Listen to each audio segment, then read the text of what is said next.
Now in this quick video, let me show you how you can find the MAC address of your iPad, and let's get started. If you are new to this channel, make sure you are subscribed as you don't want to miss videos like this one. Essentially, you need to open up the settings and then locate at the Wi-Fi section.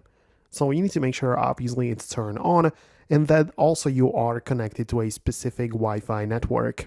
But once you are connected, you can tap or locate at the Wi-Fi network. You can see that there is like the check icon that you are indeed connected.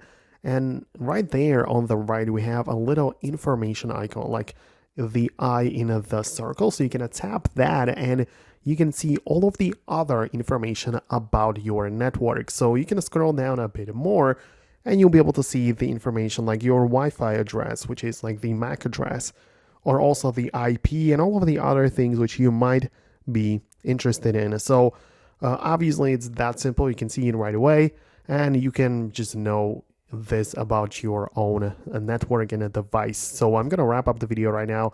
Let me know what you think about it below. Thanks a lot for watching and I'll catch you later.